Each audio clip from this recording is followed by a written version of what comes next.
Alright guys, so I did a video a while ago talking through my custom shop telly, and I think I said I would do the rest of my guitars. I don't have a ton of guitars, but I got a few, and the ones I have I think are pretty darn cool. So today we will talk through, in order, we'll go in order. Telly was first, Strat is next, I got this one after the telly. This is my custom shop 62 Stratocaster. There's the back. I love the back. The neck. Cool badge there. Now, this one is metallic teal, or aged metallic teal, or faded metallic teal, whatever it is. Doesn't look like teal to me, but if I'd known it was teal, I probably would have loved it so much. But it doesn't matter, right? I love the way it looks. Doesn't matter what it's called. So, metallic teal over black. So this would have been like a black Strat that someone painted over teal. I love paint overs in the custom shop. I think they're so cool. I like the fact that they build them. This would have been a like perfect, pristine black Strat. Then they would have painted it teal. Then they would have done the aging, which is cool. Rosewood board. Now, I don't know a lot of the specs of this guitar, to be honest. And I looked in the case today, and almost all the custom shops now, or all of them, come with what they call like the floor traveler, with all the specs and the the order sheet, or if it was a NAMM guitar, what they call the floor traveler is what everybody looks at to see all the which frets, what fret wire, and which pickups, and all these things. This one does not have that. I know that it is a 2014. I know that it's a 62 Strat reissue, and since it's custom shop, it could be all kinds of random things. I don't know, and I don't really care. I didn't order this one, obviously. I just found it. I bought this from Casino. The first thing, was this the first thing I bought? Well, I'll give you some backstory. So when I started working for Casino, I had my red telly. I had a couple Nash tellies. I had a Nash thin line, which is what they call a T72. And it was like Gretsch orange. It was super cool. Had Lollertrons in it, maple board. And I had another Nash that was a T63, which is like their telly with the rosewood board based on a 63 telly. It had a Bigsby, and it had a I said the other thing. I said my other Nash had Lollertrons. It did not. It had the Lollar wide range pickups. And I can't even think of what they're called. But Imperials, no. I don't know. Whichever Lollars are supposed to be like the old Fender wide range, humbuckers.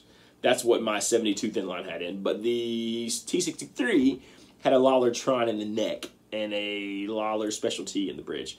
Both were killer guitars. Both were super cool. Played them both a ton. I had them both a long time. Toured with them. I was playing with a band called Riverbend Reunion out of Nashville. I was living in North Carolina, but I was touring with them some. Super cool jam band kind of stuff. Loved it. Loved those guys. So shout out to them. Didn't play with them very long at all, but man, it was good times. Except one particular gig, and this was like 2017, if I'm not mistaken. On New Year's Day or Eve, I don't know. We played a show in Mississippi. We're heading back to Nashville. We used to tour in a little RV pulling a trailer. We're going down the road. RV catches on fire, and we lose a lot of stuff. I didn't lose any guitars, but I lost my whole pedal board. Lost my amp. Actually, a Supro Royal Reverb that I loved, that's a great amp too. That's how I met Baxter and ended up at Casino, was looking for that amp. I'll do a video one day on the story of that, because that's kind of a fun story if you guys want. So let me know if you want to hear that story in the comments, and I'll do a video on it.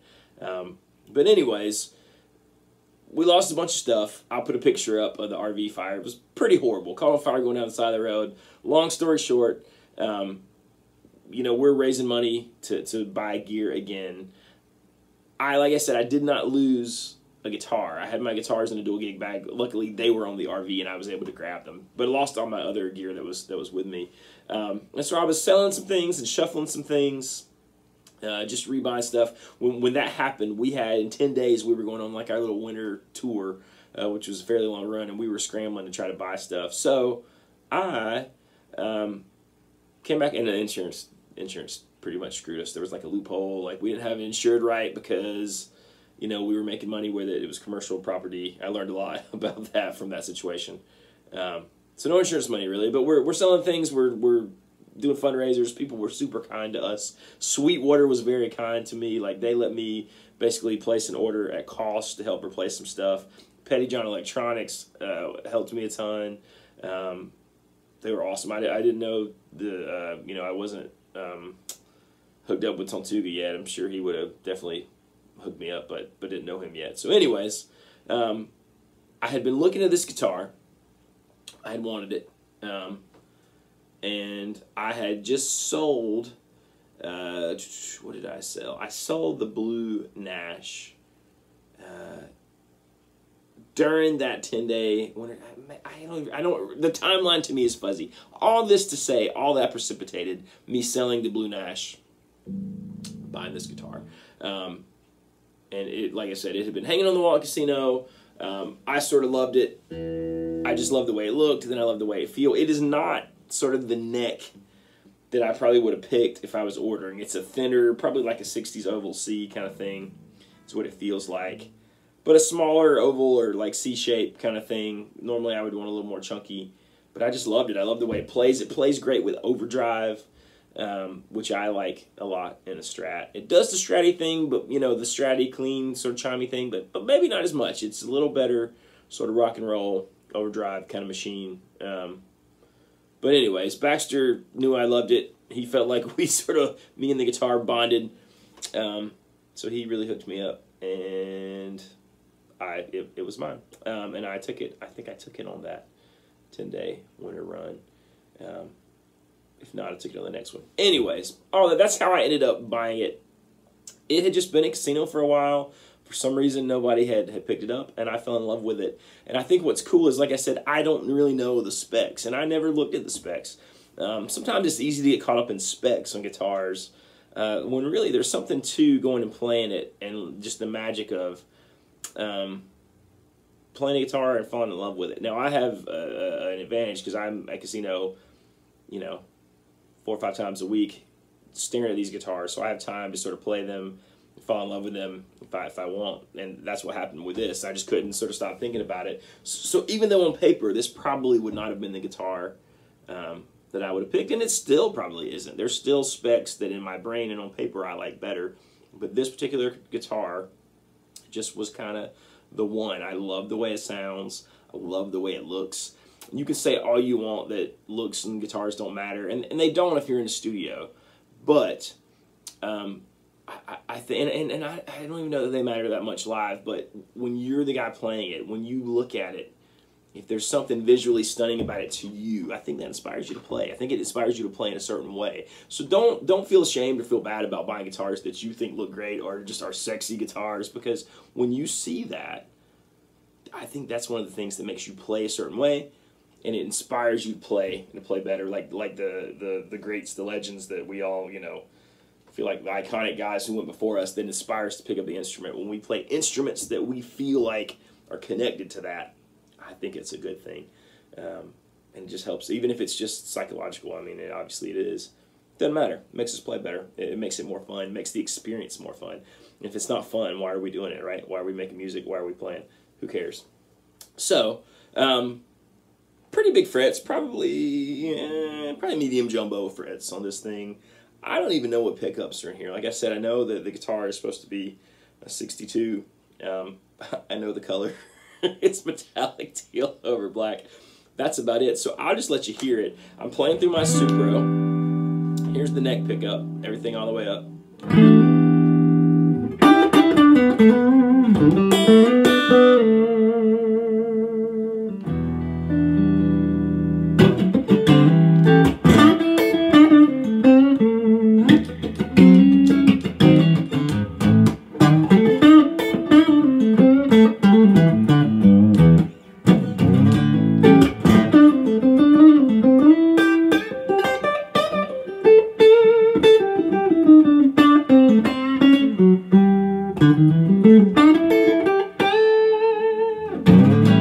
So there's the neck pickup clean. Here's the neck pickup with a little bit of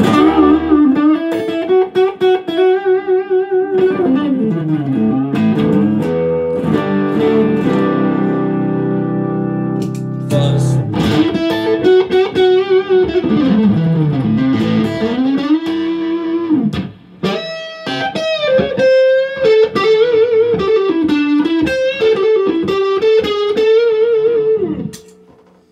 Here's position 4. Clean.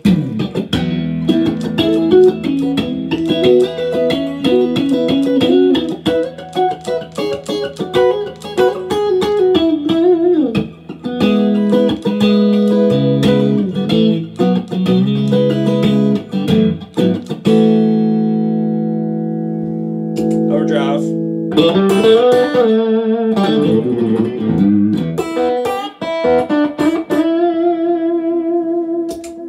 Fuzz.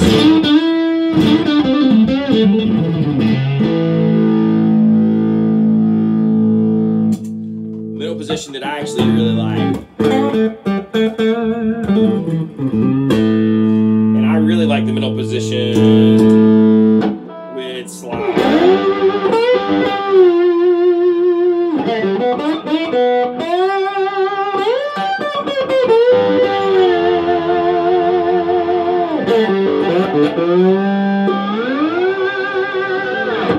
So, love the middle position with slide. Here it is with fuzz.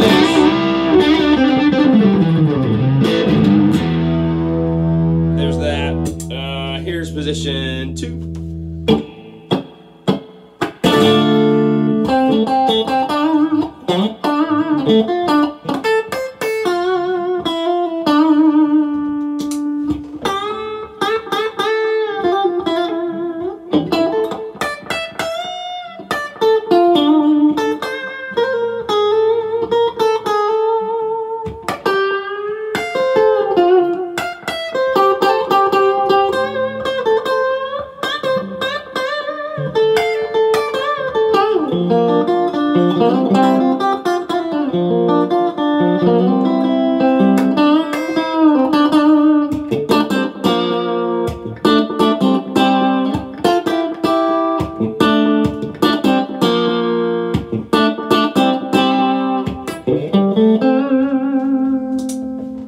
So, love that. Even the bridge sounds pretty darn good, especially with the overdrive.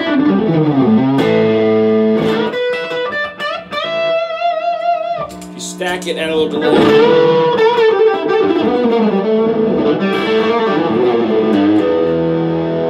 And what I love doing on the bridge with overdrive is I will roll the tone way back.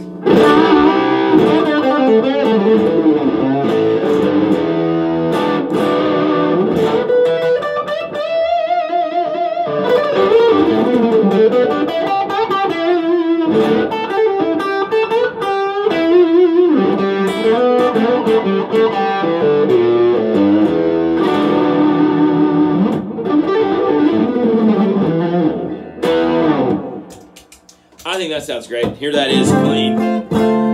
Not so great clean, but better with that. And you know, it's got a little twang if it needs it.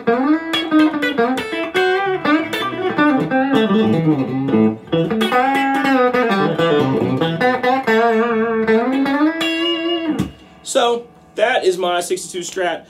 I wish I knew more about what pickups were in it and all those kind of random things, but you know, like I said, it never has really occurred to me, nor have I cared until I went to make a video about it. So there you go. Maybe the takeaway from that is, if you're able to go play guitars, and I know that is harder this day and age, especially with all the COVID stuff, but if you can get to a shop and play a guitar, there's something to be said for ordering your dream custom, especially if it's a custom shop. That's awesome. But there's also something really fun to be said for just going to play a bunch of different guitars and seeing which one you fall in love with. You might be surprised which one it is. I'll do the 335 next. And let me know again if you want to hear the story about the Supro and our fire and all that kind of crazy stuff. Thank you guys so much for watching. If you have not, hit like and subscribe. Click the bell so you don't miss things. I'll see you over on the Casino channel as well. Hope everyone has a happy holiday. Talk to you soon. Bye-bye.